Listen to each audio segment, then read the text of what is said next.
Good evening, Winnipeg. Good evening, Manitoba. And for all those joining us live this evening on our YouTube channel and all our social media feeds, we say good morning, good evening, universe. I keep saying good morning. I'll have to get used to that. Good evening, universe, and welcome to the Illegal Curve post-game show.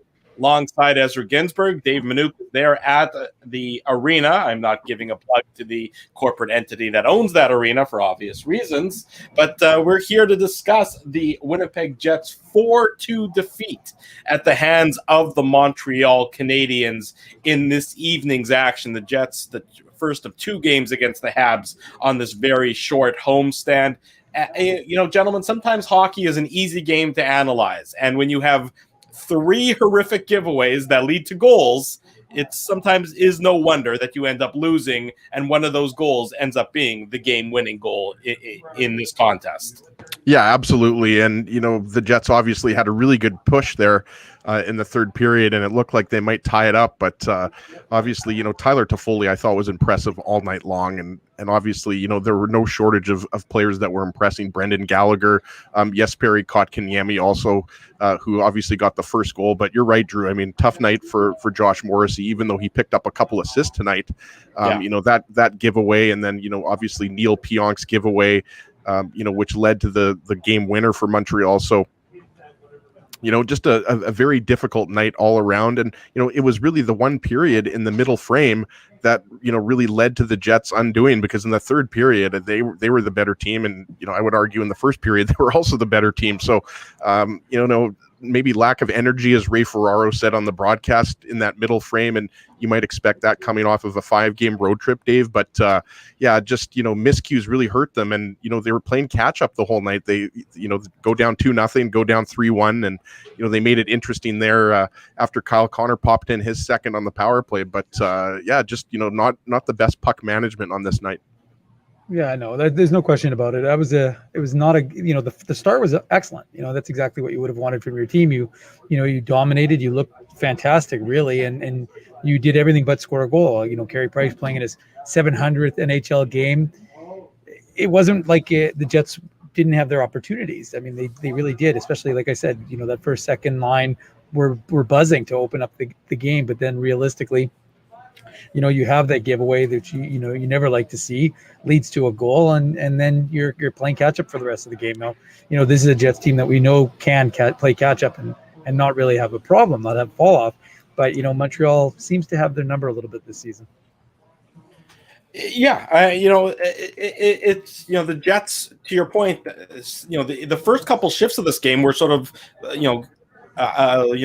picking up where they left off after Saturday's game against the Leafs. Dominant first few minutes of the game, dominant first few shifts where the Habs were on their heels, and then just a breakdown by the Winnipeg Jets on the Andrew Kopp play where he tries to send it back, or he tries to bring it back to Derek Forbort. It gets deflected, or it rolls off his stick. Forbort, I thought was a little indecisive on that play. I think if he's more decisive, and this isn't laying blame on him, this is just my observations, I thought that if he was more decisive, he gets to that loose puck first, but, sort of caught between the rock and a hard place. He's a little bit passive. It ends up obviously being the 3-on-1 basically. And as you saw there, the Habs open the lead and get their opening goal after the Jets really started the game well, from my perspective. No, absolutely, Drew. You're right. I mean, the first goal that Kotkaniemi scored, there was the indecisiveness, and on a few other occasions, like Neil Pionk's going back puck battle with Brendan Gallagher, right? And, he has to know that he can't put the puck up the middle like that. And obviously, we're not knocking on Pionk because he's been the Jets' best defenseman to this point in the season. But just, a couple of miscues, 3 miscues really. And the Habs capitalized, and you look at the Montreal Canadiens, and we know that they recently beat the Jets 7-1, but they've kind of been that forgotten team here in this North Division, right? Like, you've got Toronto, who's obviously in a slump right now, they're on a break, and then you've got the Jets, who are surging and very close to the Leafs now, only 4 points back with the games in hand, and then of course you've got the Oilers, who've been playing really well and are right up there with the Jets. But the Habs have kind of been that team that they were in a slump, and they got out of it, but they didn't completely get out of it. But they've got those players that can capitalize on the turnovers. And Josh Anderson, well, there's a lot of players we have to talk about. Josh Anderson, I really liked his game, and he's obviously, you know, a big part of this Habs team now. They gave him the big contract. I remember we were talking about that, you know, when we were still on 1290, and, you know, we all thought that contract was, you know, a lot of money, but obviously they liked what they saw. And so far this season, Josh Anderson's been great.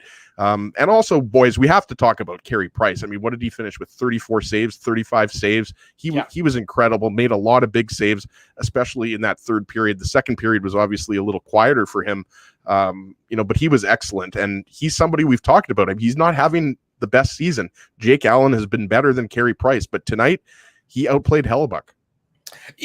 Not that Hellebuck played poorly. I mean, really, on I would say the 3 goals, the fourth goal obviously being the empty netter, but the 3 goals, I mean, he didn't really have a chance on either. And they were, you know, odd man rushes and breakdowns. I mean, it's a 3-on-0, it's a 3-on-1. The Toffoli goal, I was going to say, Drew, you have no chance on that one. Yeah. And even the Kotkaniemi, the first goal, he doesn't really have much that he can do there either. It's a 2-on-1 at that point in time in tight. So you know, it was just a bad night for players that are more reliable for the Winnipeg Jets typically. You know, Andrew Kopp doesn't typically give away the puck. That's not what he does. He's responsible. You know, Neil Pionk, I mean, I don't know what Neil Pionk was doing. I saw our old buddy Rick Ralph called it a Johnny Oduya free pizza. And he's right. We haven't seen many of those. Oh, certainly from Oduya. We haven't seen any of those from Neil Pionk very much. You know, well, we should say, yeah, no, I was just going to say, we should say, I mean, Brendan Gallagher did get a piece of that, right? Like, it was a stick check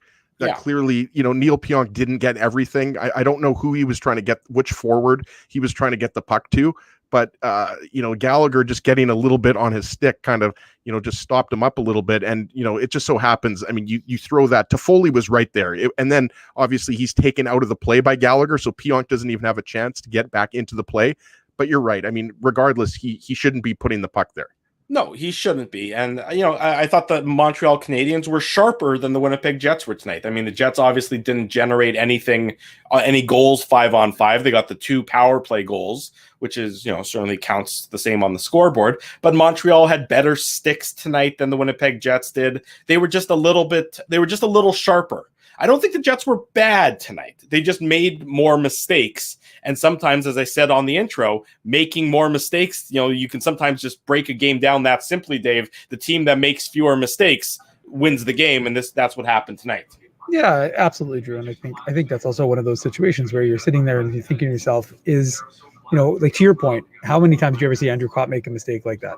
How many times did you ever see, you know, some of these other players making those errors? And again, those errors lead to goals, and it's obviously not a good situation, but you have to kind of play the hand you're dealt. And if you have a team that has the firepower to get back in, but, you know, people say Carey Price was very good tonight.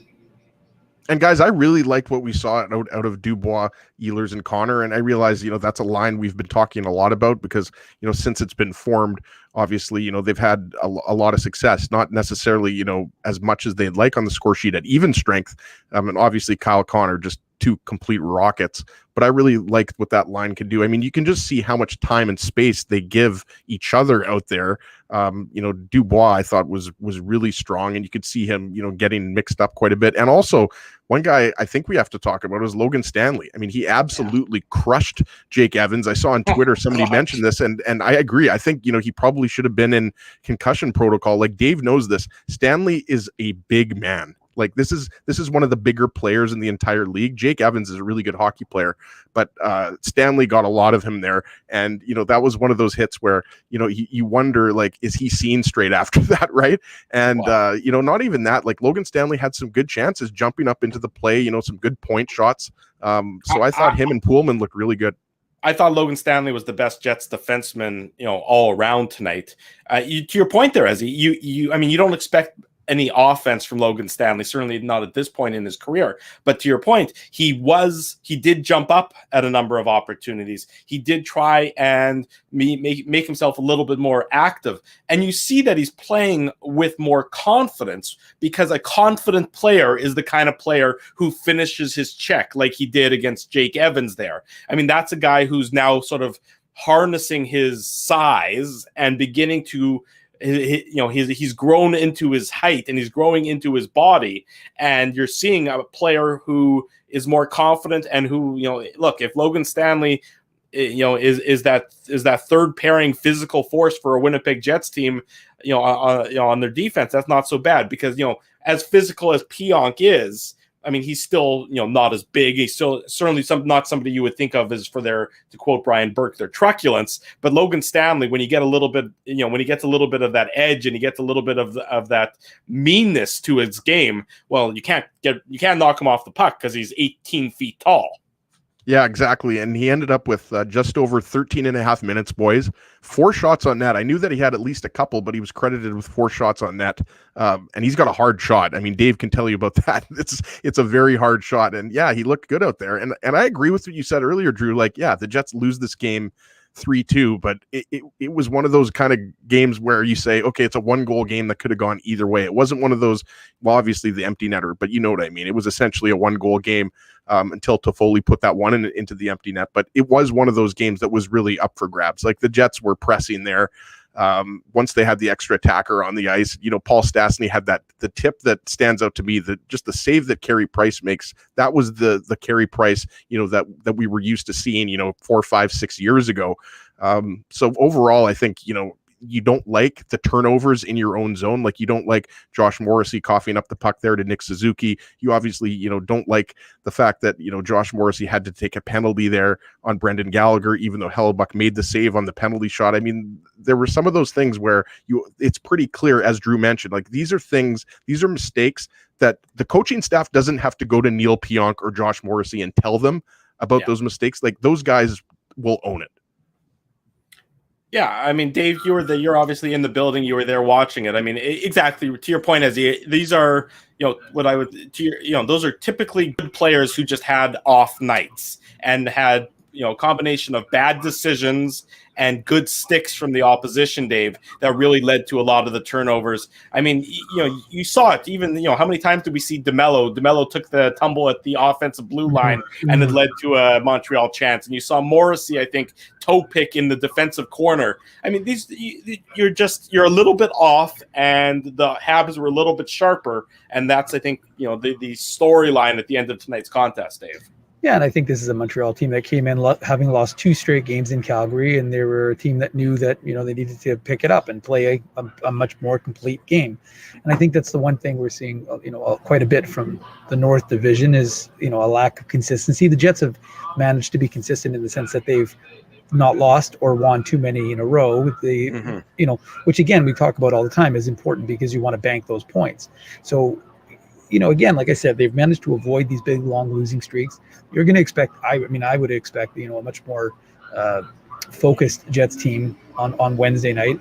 I think one of the things, Drew, that you talked about that Paul Maurice mentioned today in this press conference was that idea of, guys having an awareness of the mistakes they've made. He doesn't need to point out, to your point, this happened in the corner, this happened there, because these guys are going to be cognizant of the mistakes that they've made. And to, the point that, as he was saying earlier, there's no question these guys have made mistakes, right? Like you can tell, in the game, like I said, Andrew Kopp doesn't need to have it pointed out to him what he did in the first period, right? That led to that first goal. These guys know the mistakes they made. And look, this is the best league this is the best hockey in the world. And when you make a mistake, that's what this game is all about, is capitalizing on the error of the opposition. And in this instance, the Montreal Canadiens were able to capitalize on the errors made by the Winnipeg Jets and score goals and take the lead and hold on and win the game. Yeah, exactly right. And, it is a little simplistic, but sometimes it is just that simple. What I did notice from the Jets tonight, though, more physical team than you're used to seeing. I mean, we saw it, obviously the Stanley hit on Evans that we talked about. I mean, when was the last time we saw sort of a 3-forward scrum like we saw with Appleton and was it Xavier Ouellette rolling around on the ice there for a little while there? I mean, Dubois with Nick Suzuki, he was really manhandling him for a lot of the game. So I don't know if that's a sign of confidence. I think that's sort of what I would chalk it up to, is maybe a more confident Winnipeg Jets team, and they're beginning to get a little bit of a snarl to their game and maybe a little bit of a admittedly, and we, again, going back to the phrase I used on Saturday's post-game show, a little bit of bully ball, where maybe they're beginning to think that they can try and manhandle their opponents a little bit. Obviously, didn't work tonight on the scoreboard, but a more physical Jets team would be very interesting for me to see. And it's interesting because I actually thought the Habs played, a fairly physical game. You didn't have Ben Sherrod in the lineup. He's out obviously 6 to 8 weeks. Montreal announced that today. But I actually thought that, you saw guys like Romanov. I thought Romanov was excellent. I mean, talk about, an aggressive player. And Nick Ehlers seemed to have quite the back and forth. So I actually thought that, I agree with you. I think that the Jets tried to play a little more physically as well. But I actually thought that the Habs, level of physicality was pretty on the same level as the Jets. Yeah, and Romanov's a guy that obviously likes the physical game, Dave, and that was actually not a hit to the head. It actually, I think for some people on social media, I was thinking that I'm just watching the game at home, but I think a lot of people thought that might have been a hit to the head, but it actually wasn't. You're talking about Romanov's hit on Ehlers. On Ehlers, yeah, it was a clean hit, and obviously, Ehlers is, we know he's not the heaviest guy. Romanov's not the tallest guy either, but he's got some heaviness to his game and heaviness to his body.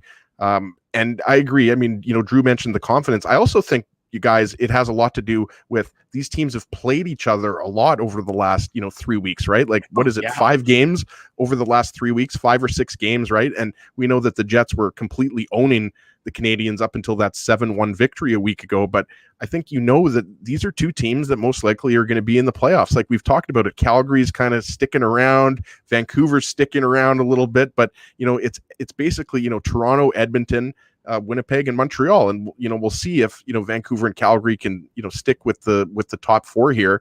But I think these are 2 teams that don't like each other, and even though we didn't see any fighting, there was definitely some chippiness out there, and I think that's a good thing. I mean, as someone who watches a lot of hockey, that's what I want to see. I want to see some a little bit of detest between a couple of teams, a little bit of a rivalry here. So, I expect that to continue on Wednesday night, especially now that the Jets, want to keep that, they haven't lost 2 games in a row all year. They want to keep that going. No question, and I don't know if it's a function of we're now onto the the back side of the season, this being the halfway point. Actually, here's Jets head coach Paul Maurice. So we're going to bring in Jets head coach Paul Maurice here. Give me a second to set this all up, if you'll forgive me for 1 second here, and we'll bring in the Jets head coach. Chrome tab.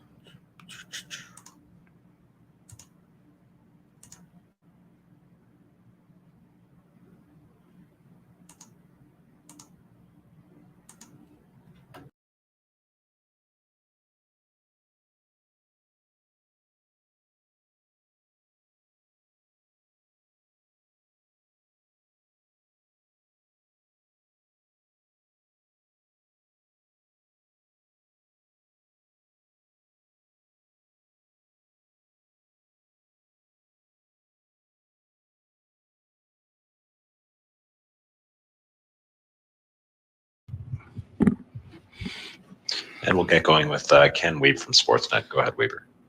Well, what makes Montreal a team that can force turnovers at times? I mean, your group did a pretty good job as a whole, but they were able to force a few times to create. Right, the 3 that are in their net, we've got them on our stick. They're quick and they got good sticks, right? So they don't pressure with a whole lot of physicality. They pressure with some quickness, and they knock an awful lot of pucks down. That part of that is hand skills, kind of players that they have.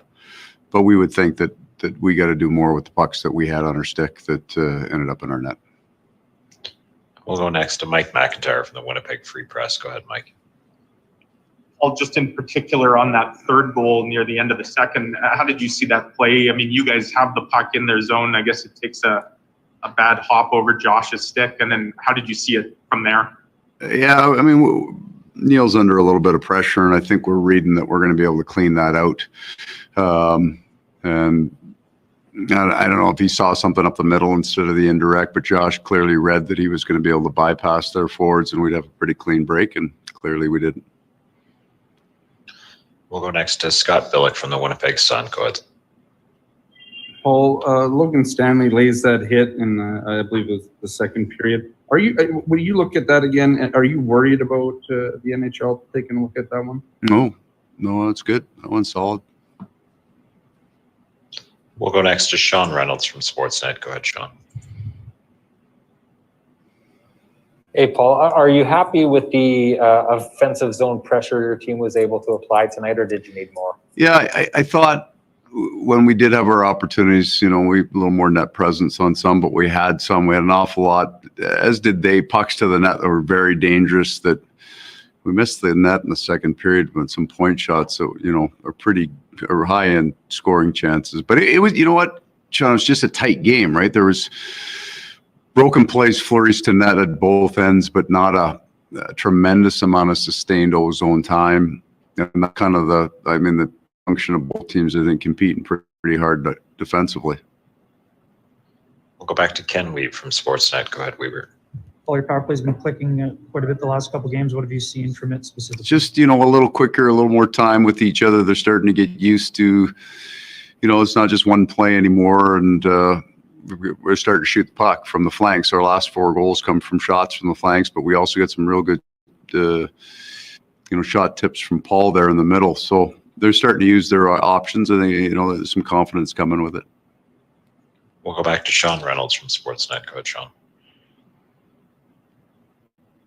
Paul, Kyle Conrad said the team needs to be better at 5-on-5. Is that just a function of playing this team that games look like that, or is there something more you need from your group? Yeah, I don't think. I don't know how many games you want to go back to assess that. I don't know what I haven't felt that. That was our best 5-on-5 game in Toronto. That we were real strong in that market. I didn't feel defensively we were in too big a trouble at any point tonight. I thought we were pretty solid with it. Thanks very much, Coach. Okay. Thanks, sir.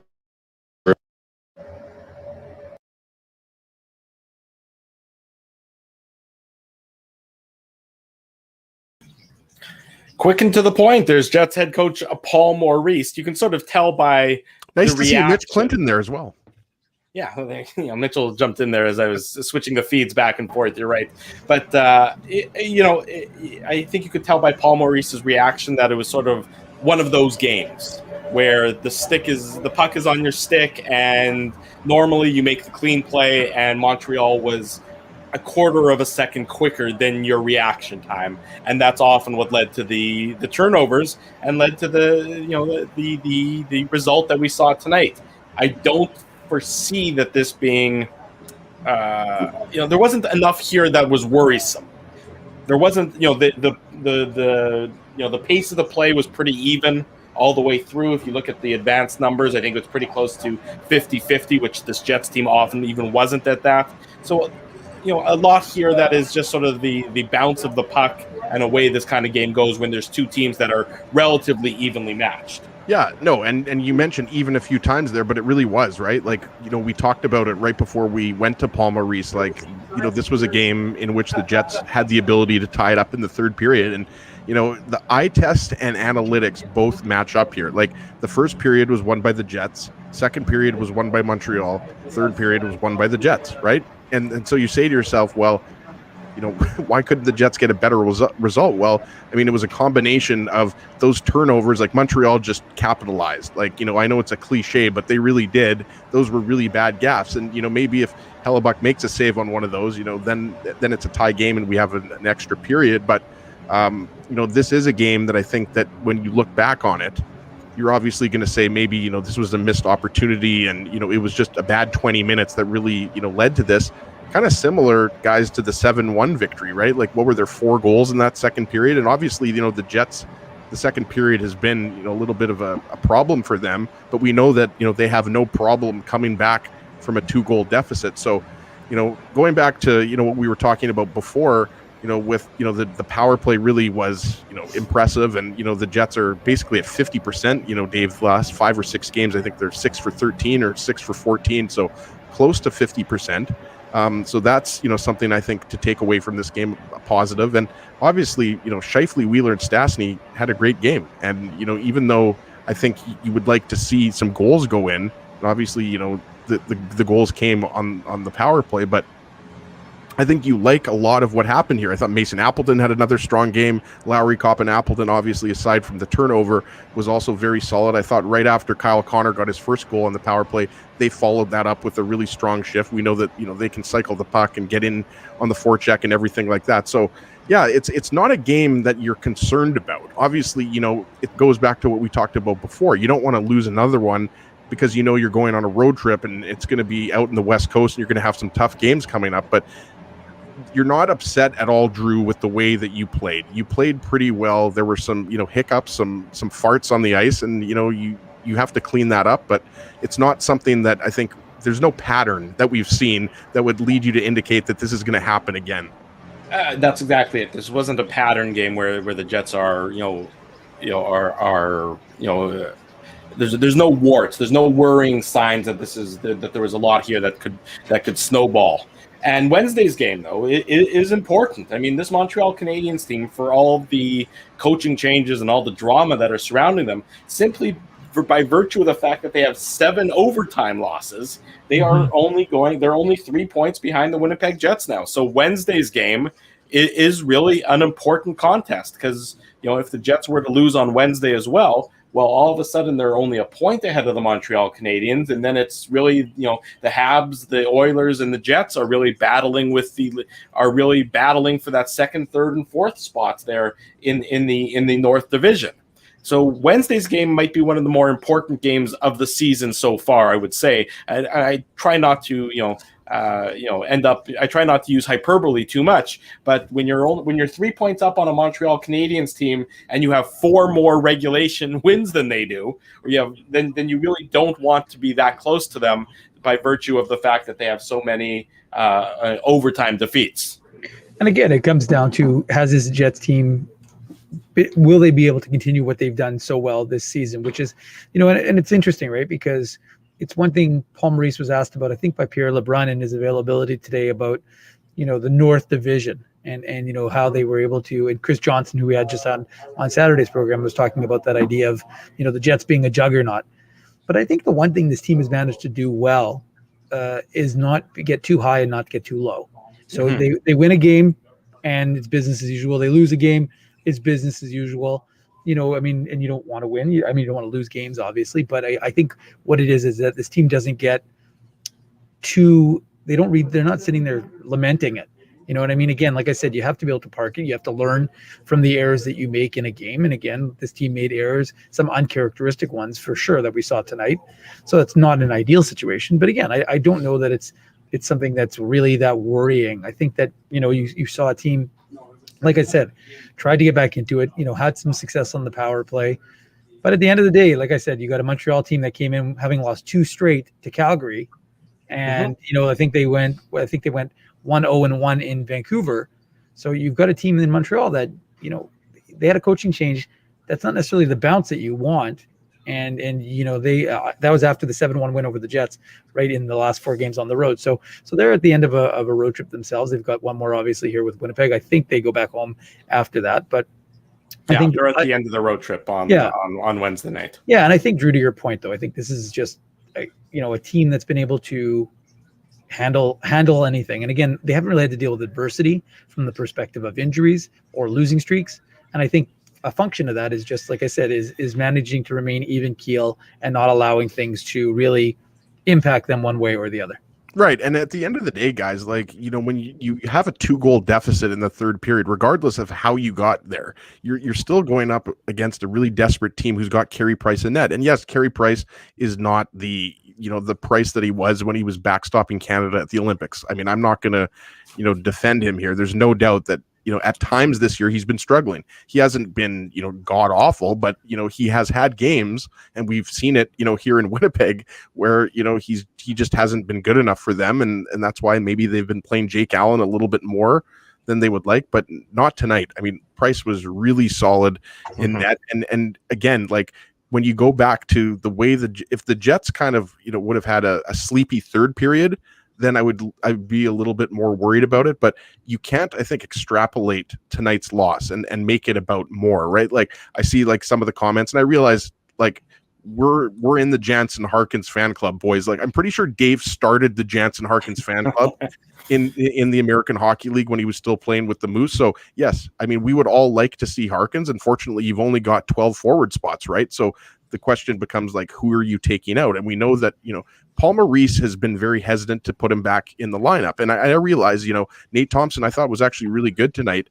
But you wonder, there's a back-to-back coming, there might be some tired bodies. I mean, if this is going to be the chance, then, I would have no problem with it if Harkins goes in for either one of these games. But really, I don't necessarily think, it was the play of the fourth line or anything like that that really, led to tonight's loss. So I don't necessarily know that Paul Maurice is going to put Harkins in based on anything that happened tonight, if that makes sense. Well, you talk about that, and it sort of goes back to Kevin Cheveldayoff's press conference from earlier today, where he talked about the sort of the internal maturation. And I have to assume he's talking about guys like Harkins and Gustafsson, as potentially being options here as we get to the back half of the season. The problem is, you have the general manager saying that, but the coach, it would certainly he'd certainly be changing his spots, the Leopard changing his spots to all of a sudden, start to use those guys consistently here in the back in the second half of the season, because that's just not the MO that we've seen from Paul Maurice for all these years, Dave. No, I think you're right, Drew, and we've talked about that on the show, a number of times. This generally is a coach who defaults to veteran players. So while folks may want to see David Gustafsson and Christian Vesalainen and Ville Heinola and Dylan Sandberg, and I can't tell you how many questions I'm getting about all the prospects who are playing with the Moose. Now, the Moose are on a bit of a break right now. They're both in the city, but the Moose have another 10 days. They're not playing till the 25th when Laval comes to town as part of this 17-game homestand. So they're resuming their practicing tomorrow. But I mean, this is a Moose team that there's an opportunity, right? Because the Jets, that overlap that we talk about, if you're going to want guys to get called up, realistically, it would probably be tomorrow or Wednesday, because once the Jets go on the road, again, you're not really going to, I know they made a paper transaction today. They put burden on the taxi squad just because they needed to have a requisite number of guys on the taxi squad. So that's just a paper transaction. But I think the truth is, like, we'll see what the Jets decide to do Wednesday, Thursday. They don't really need them if they're not going to put them in the lineup. And again, I've always been of the record, if you're gonna not play these guys, then don't bother throwing them on the taxi squad, because David Gustafsson right now is having success. Christian Vesalainen is having success. All of these players, Ville Heinola having a lot of success. All these guys, I wrote about it in the last Moose game that, on Saturday afternoon when they won. So you're right, Drew. I think the Jets general manager can help form a team, but he can't decide the lineup. That's really ultimately the coach's decision. And while he will say that there's the potential for internal possibilities, I guess. Yeah. To me, that's more of realistically, that's David Gustafsson as a forward, Christian Vesalainen as a forward, and Ville Heinola. Those are really the three players we're really talking about who are going to get that opportunity to potentially come up with the Jets and from the Moose to the Jets and fight for a spot. And that's really, to me, that's more and again, Kevin Cheveldayoff, I thought he actually was pretty open today. We'll probably talk more about his interview, his media availability on Saturday, but I actually thought he was more open than usual, more direct. And I think one of the things that I thought kind of came across was it was almost as if that meant, hey, if we're knocked out of the sweepstakes, if the trade targets end up getting taken by the Bostons and Philadelphias and other teams, well, then we've still got pretty suitable options in the minors that can come up and challenge. But, again, they don't have a Matthias Ekholm in the minors. They don't have those types of players yet. I mean, again, don't get me wrong, those guys will be there eventually, but right now they're not there. Yeah, you're right. It's just another sort of wrinkle in this fascinating season. The Harkins, lack of Jansen Harkins continues to be a hot button issue for a lot of people, especially because it was none other than Paul Maurice who at the end of the year last year, basically outwardly declared Jansen Harkins an NHL player. He said that this is a guy who's an NHL regular, and then he's obviously changed his mind so far this season. I think people are perplexed by that, especially, and he was good tonight. So I'm not, taking anything away from their effort tonight, but especially that if you had said that, I think when the Jets signed Nate Thompson, everybody sort of held their breath, like which young player is he going to take the spot of? And it turns out that in this instance, it appears to be Jansen Harkins. Yeah, I'm not even sure that it's Nate Thompson that comes out of the lineup. Like, we know it's going to be one of Nate Thompson or Trevor Lewis, most likely. I don't think anybody thinks Matty Perreault's coming out of the lineup, especially the way he's been playing, right? But I agree with you, Drew. I mean, we thought, Nate Thompson's going to be, that kind of 13th forward, maybe even on the taxi squad, right? And when you look at what Trevor Lewis has done, like, he's been solid on the penalty kill. Obviously, he's not putting in goals every night. You don't expect that out of Lewis, especially when he's only playing 8 or 9 minutes. But it kind of goes back to what Dave said earlier. Like, it's not a question of Harkin's skill or that. I mean, I think a lot of it is a function of how healthy they are. Dave touched on that, and I think there's a good chance on this West Coast trip you are going to see Harkins, just because of the amount of games and the condensed month that we've seen. Right, like, it's obviously the entire year is condensed, but especially with these 17 games here in the month of March. I wouldn't be surprised. So it's got to be frustrating. What's it been, 3.5 weeks now, almost a month for Harkins? So obviously he's not happy about that, but that he's going to continue to work hard in practice, and hopefully he gets his shot. But it goes back to what I said before, guys. I don't think that, the fourth line, I thought they were good. I'm going to say they were good tonight. They were solid. They were they weren't positive.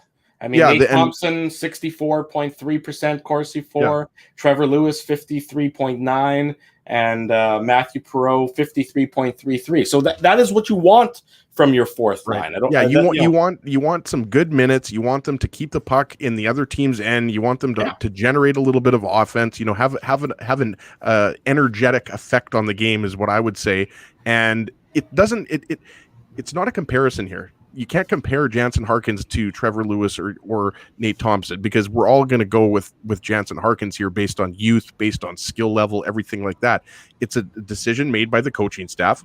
And until Paul Maurice decides that he'd rather have Harkins in the lineup than either, Lewis or Thompson, it's not going to happen. Or obviously if there's an injury, but we don't hope that happens. It obviously could happen. The Jets have been very lucky as opposed to last year, boys. But, if you looked around the NHL, you're going to have a lot of teams that have players that I think they would like to get into the lineup for those teams that are healthy. And here in Winnipeg, it's Harkins. It's unfortunate. And like I said, hopefully he gets into the lineup soon.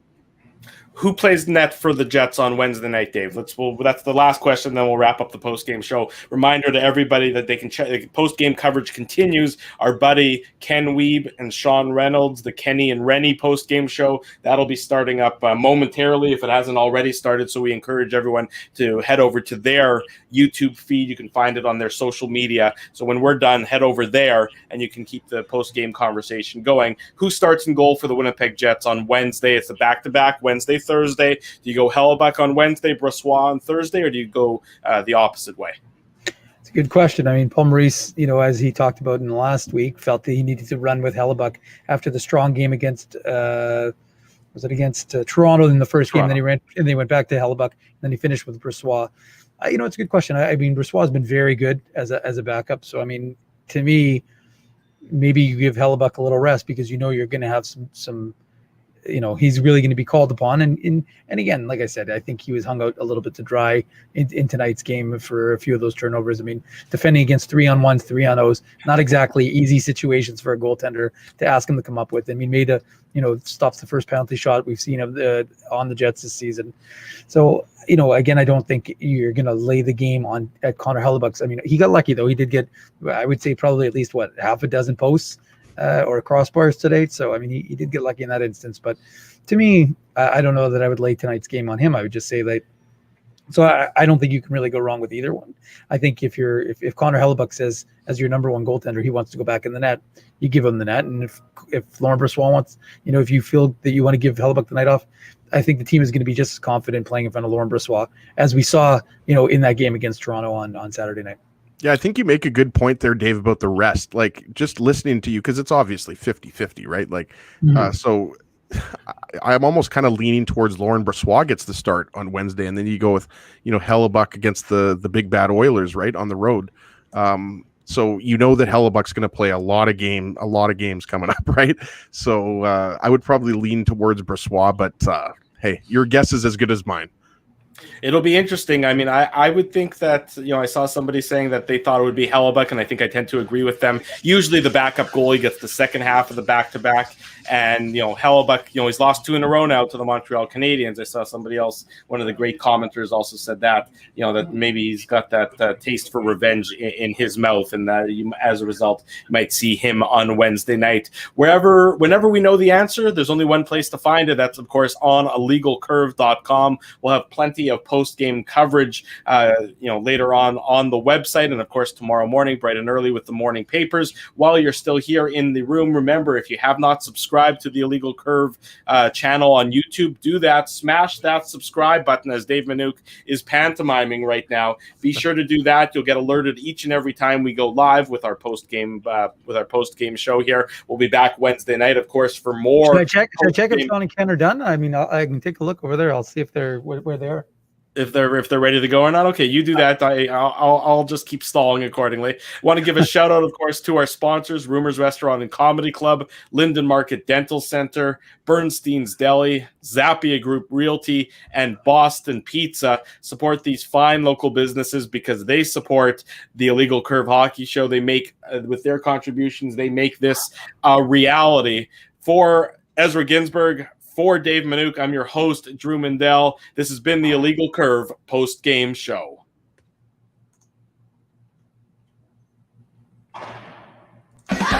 Keeping Winnipeg laughing for over 30 years. Rumors, Canada's longest-running comedy club, bringing you the biggest laughs from the best comedians on the planet. Jerry Seinfeld, Chris Rock, Jon Stewart, Dennis Miller, Brad Garrett, the greats, and all the up-and-comers too. When was the last time you laughed out loud? Make it a great night out with friends, or book your office or birthday party. Even a fundraising event at Rumors. Get all the details and dates on upcoming shows at rumorscomedyclub.com. Hey, Drew. Ezzy, whoa, what a smile! Yeah, I got my crowns done at Linden Market Dental Center, and they whiten my teeth. I see. They're so bright that every time I smile, they go... We have hockey tonight. Do you have a mouth guard to protect those pearly whites? I sure do. Whoa, they even ting through the mouth guard. Linden Market Dental Center covers all your dental needs, from restorative to cosmetic dentistry, and will fit you with a sports guard for that active lifestyle. 877 Waverly. See lindenmarketdental.com. Hi, it's Drew from Illegal Curve here. Selling your home can be stressful, but it wasn't for me. Thanks to my friends at Zappia Group Realty, they made the process so easy. My home sold within 48 hours, and with multiple offers. Zappia Group Realty took care of everything with their exquisite customer service and attention to detail. If you want to sell your home for more in less time, get started by talking to Frank and Mauro Zappia of Zappia Group Realty. Online at zappiagroup.com. While you can't always count on your team winning, nor your favorite player scoring, one thing you can always count on is Bernstein's Deli. They've expanded their services because the team at Bernstein's Deli wants to accommodate your needs and keep you safe. Open Tuesday to Saturday from 9 a.m. to 6 p.m. to serve you. Head to your phone, in-store or online to shop for groceries or order meals from the restaurant, like the legendary Illegal Curve sandwich. Just go to bernsteinsdeli.com. Boston Pizza's here! Dinner tonight is brought to you by Boston Pizza. When your family orders a BP meal deal, you can bundle up your favorite signature pizza, like the spicy pierogi, signature pasta like the jambalaya fettuccine, plus a fresh Caesar or garden salad, and receive more than $20 off in savings. You deserve a deal for the Boston Pizza you crave. Order curbside pickup or delivery today at bostonpizza.com.